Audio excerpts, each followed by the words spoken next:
I came to People's Light in 1991. I had just gotten out of graduate school in 1990, and I was in grad school in Philadelphia. Started auditioning up and down the East Coast, just looking for work. Got one job at a theater in Virginia, and right before I went down there to do the gig, I got this call from People's Light to come and audition for a non-equity company they were forming that only did education. And maybe if you were lucky, you might be in a show down the road. So I didn't know much about education at all. I had taught like one college class. And what I knew about People's Light at that point was that they had a resident company, they were in the suburbs, the country, and it was very hard to get in there. So it had sort of this commune atmosphere and this kind of like sealed society atmosphere. Not a whole lot of guest artists going back and forth. So I went and I did the audition, and it ended up being a 2 or 3 stage audition. Interviews, having to do scenes, having to do monologues, having to talk with other people in the company. It was really extensive. And then right before I went to do the show in Virginia, I got news from them that I'd been accepted in. So I came in expecting to do education and not a lot of acting for a couple years. But then a couple roles came up that I was appropriate for, so I got put into the acting company earlier than I think any of us anticipated I would be, and that was a nice surprise.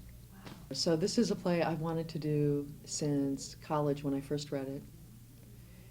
And I'm glad that I didn't have the opportunity till now, because I feel like I finally have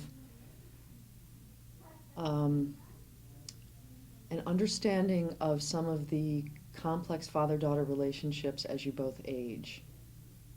My dad right now is 78, and we're having some similar issues that King Lear has with his daughters about what happens next, what happens if his health starts to go, how is he going to be cared for, and how is the world changed in ways that he likes, and how has the world left him behind, and managing his feelings about all that.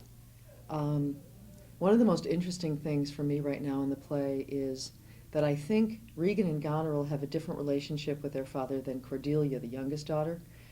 I think the two of them are more princesses to a king, and they've been raised that way, whereas Cordelia seems more daughter to a dad.